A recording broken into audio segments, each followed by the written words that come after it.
अस्सलाम वालेकुम। आज हम पढ़ेंगे फाइनाइट एलिमेंट मेथड। ठीक है, जो कि हमारे पास बेसिकली बाउंड्री वैल्यू प्रॉब्लम है। और इसमें हमारे पास अभी जो मेथड है वो हम तीन मेथड पढ़ेंगे। कौन से? रेलायरिट्स और कॉलिगेशन मेथड और गिलर्किन मेथड। ठीक है, तो सबसे पहले तो आपको पता होना चाहिए कि एफईएम मतलब फाइनाइट एलिमेंट मेथड क्या है। फाइनाइट एलिमेंट मेथड एक न्यूमेरिकल टेक्निक है जो कॉम्प्लेक्स इंजीनियरिंग और फिजिक्स प्रॉब्लम्स को सॉल्व करने के लिए यूज होती है। ये प्रॉब्लम्स आमतौर पर डिफरेंशियल इक्वेशंस या बाउंड्री वैल्यू प्रॉब्लम्स होती हैं, जैसे कि स्ट्रक्चरल एनालिसिस, हीट ट्रांसफर या फ्लूइड फ्लो। ठीक है, तो एफईएम का यूज़ किस लिए होता है? तो स्ट्रक्चरल एनालिसिस, जैसे कि उसमें हमारे पास आ जाते हैं ब्रिजेस, बिल्डिंग्स, एयरप्लेन्स का स्ट्रेस एनालिसिस, तो ये सब चीज़ें आ जाती हैं। ठीक है, और भी आती हैं।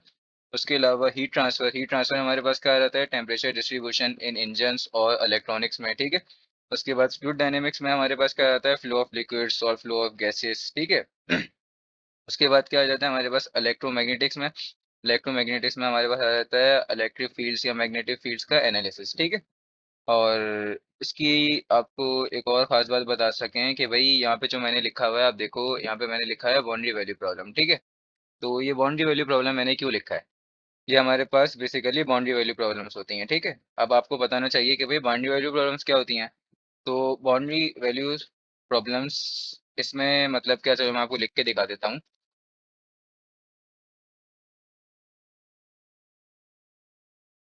तो B V P BVP means boundary value problems. ठीक है, तो बाउंड्री वैल्यू प्रॉब्लम्स में हमें क्या होता है? किसी भी डिफरेंशियल इक्वेशन को ढूंढा जाता है जब हमें बाउंड्री कंडीशन दी गई हो। बाउंड्री कंडीशन मतलब इस तरह से, मतलब कि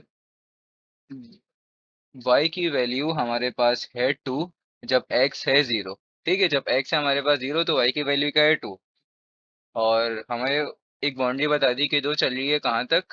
जब y की वैल्यू है मेरे पास 7 और x की वैल्यू है 5। ठीक है, यहाँ तक ये आपको एक बाउंड्री को बता दी। ठीक है, तो इस तरह कुछ हमें बाउंड्री दी गई होगी। और इनिशियल वैल्यू प्रॉब्लम क्या होती है इसमें? बेसिकली चलो मैं इसको भी लिख देता हूँ, आई वी पी मतलब इनिशियल वैल्यू प्रॉब्लम। ठीक है, इसको लिख देते हैं, इनिशियल वैल्यू प्रॉब्लम।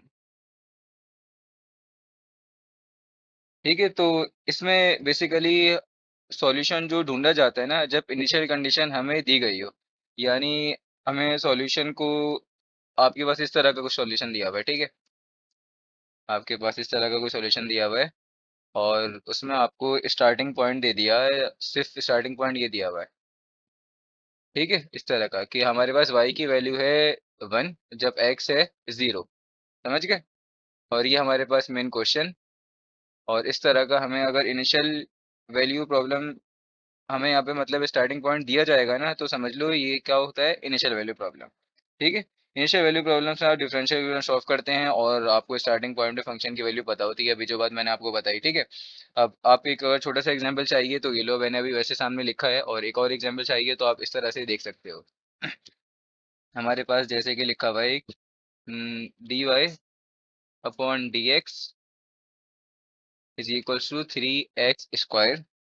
और स्टार्टिंग पॉइंट हमें दिया हुआ है, आपको पता है ये रहा, ये हमारे पास इनिशियल वैल्यू प्रॉब्लम है। ठीक है, आप इस तरह से एग्जाम्पल देख सकते हो। उसके बाद आपको मैं बताया चलूँ, देखो हमने तीन मेथड की बात की थी ना, वो तीन मेथड कौन से हैं? रिलायरिट्स, कोलिगेशन और गिलर्किन।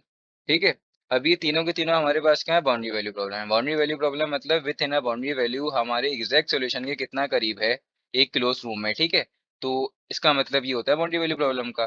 तो ये जो तीनों के तीनों मैंने प्रॉब्लम्स आपके सामने लिखी है ना, रिलायरिट्स, कोलिगेशन और गिलर्किन, ये तीनों के तीनों जो प्रॉब्लम्स हैं हमारे पास, ये विथ इन अ बाउंड्री हमें अच्छा रिजल्ट ला कर देते हैं। ठीक है, विथ इन अ बाउंड्री अच्छा रिजल्ट ला कर देते हैं, ये बात याद रखना। अब ये तीनों की खास बात क्या है? इन तीनों की खास बात ये है कि ये सेकंड ऑर्डर डिफरेंशियल इक्वेशन को सॉल्व कर रहे होते हैं। ठीक है, और इन टर्म्स ऑफ पॉलिनोमियल हमें आंसर रिजल्ट प्रोवाइड करते हैं। मतलब सेकंड ऑर्डर डिफरेंशियल इक्वेशन किस तरह की, आपको पता है, आपको बताने की जरूरत नहीं है, जब हम क्वेश्चन सॉल्व करेंगे तो आपको देख लेना। उसके बाद तीनों टेक्निक और फॉर्मूला हमारे पास बस अलग अलग होता है, लेकिन टेक्निक का जो स्ट्रक्चर है ना वो तकरीबन सेम सेम है। ठीक है, इन्होंने हमें टेक्निक भी बताई कि भाई हम पॉलीनोमियल डिजाइन कैसे कर रहे होते हैं और हमें रिजल्ट कैसे बेहतर आता है, इन्होंने हमें ये भी बताया। इन्होंने क्लेम नहीं किया, बस अपोज किया है कि पॉलीनोमियल से इनका आंसर बेहतर आएगा और हो सकता है भाई तुम्हारा भी बेहतर आ जाए तो तुम अपनी तरफ से सॉल्व कर लो। लेकिन इन्होंने क्लेम ये बात नहीं की, इन्होंने क्या किया है, सिर्फ अपोज की है ये बात, ठीक है। और तीनों पॉलीनोमियल अगर बाउंड्री को सेटिस्फाई करें तो हमारा आंसर क्या होगा, एक्सेप्टेबल होगा। ये पॉइंट भी आप लोग याद रखना। अब क्या है, हम अगर जैसे पॉलिनोमियल की डिग्री कोई सी भी आप कंसिडर कर सकते हो, लेकिन इन तीनों ने क्या क्लेम किया, अगर थर्ड डिग्री का पॉलिनोमियल आप कंसिडर कर लो, ठीक है, तो वो आपके लिए बेहतर होगा, वो आपको बहुत अच्छा आंसर प्रोवाइड करेगा। और इन्होंने ये चीज भी क्लेम नहीं की, इन्होंने ये चीज क्या की, अपोज की कि भाई आप अगर थर्ड डिग्री से ज्यादा का लोगे ना पॉलिनोमियल तो फायदा नहीं है, आप थर्ड डिग्री का ही लो। लेकिन इसका भी इन्होंने क्लेम नहीं किया, ये बात याद रखना, ठीक है। और जो इनिशियल वैल्यू प्रॉब्लम्स होती हैं वो हमारे पास टिपिकल टू सॉल्व होती हैं because we don't have a boundary values, ठीक है। ये बातें आपको बेसिक बेसिक बतानी चाहिए। और अब आते हैं कि भाई हम इस पॉइंट पे आते हैं कि भाई आप ये जो मैंने एफईएम के यहाँ पे 3 मेथड लिखे हैं, इसके अलावा भी हमारे पास कोई मेथड होते हैं, नहीं होते? तो भाई इसके अलावा भी हमारे पास मेथड होते हैं। वो कौन से मेथड होते हैं, अभी बताते हैं आपको। तो भाई वो हमारे पास मेथड होता है, सबसे पहला आप वेटेड रेसिडुअल मेथड लिख देता हूँ आपको यहाँ पे, ठीक है। तो वो मेथड है हमारे पास, नंबर 1, WRM, ठीक है, वेटेड रेसिडुअल मेथड। अब उसको कैसे सॉल्व करते हैं वो बात की बात है, वो हम अभी कर भी नहीं रहे, तो आपको सिर्फ मुझे एक इंट्रोडक्शन देना है। उसके बाद सेकंड पे आप कंसिडर कर लो वेरिएशनल मेथड्स, ठीक है, ये भी होते हैं हमारे पास एफईएम में, ठीक है, वेरिएशनल मेथड्स।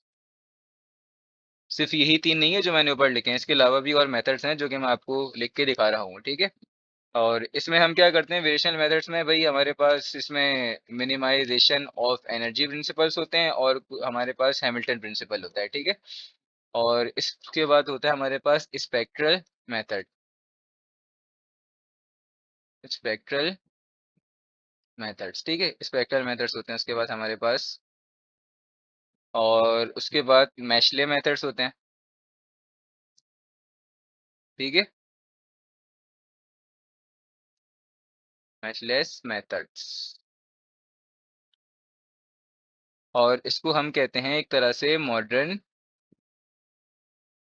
एफईएम वेरिएंट्स, ठीक है, इसको हम ये भी कहते हैं।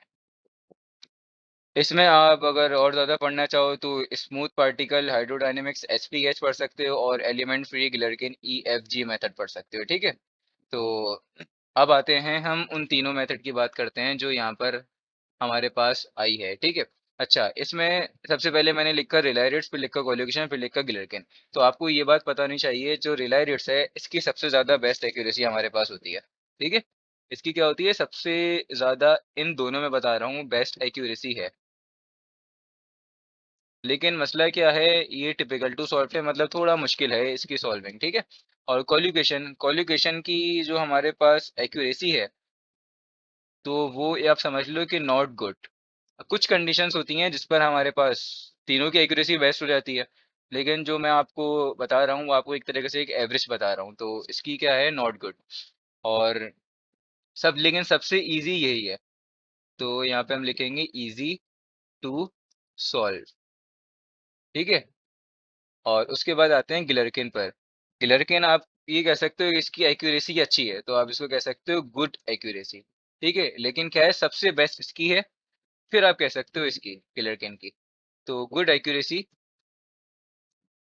और इसको आप एक और कह सकते हो कि ये सिमिलर टू रिलाई है, लेकिन सबसे हार्डेस्ट आपके पास कौन सा है, रिलाई रेट्स, और इसी की बेस्ट एक्यूरेसी, और सबसे हार्डेस्ट भी आपके पास यही है, तो सिमिलर टू रिलाई,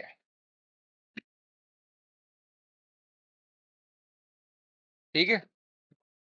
अब हम क्या करेंगे, ये बात याद रखना है कि ये तीनों के तीनों हमारे पास क्या करते हैं, सेकंड ऑर्डर डिफरेंशियल इक्वेशन को सॉल्व कर रहे होते हैं इन टर्म्स ऑफ पॉलिनोमियल्स, ये बात याद रखना, ठीक है।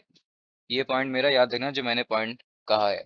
अब नेक्स्ट वीडियो में हम क्या करेंगे, रिलेटेड सॉल्व करेंगे, उसकी नेक्स्ट वीडियो में हम कॉलिगेशन सॉल्व करेंगे, उसकी नेक्स्ट वीडियो में हम गिलर्किन सॉल्व करेंगे। ठीक है?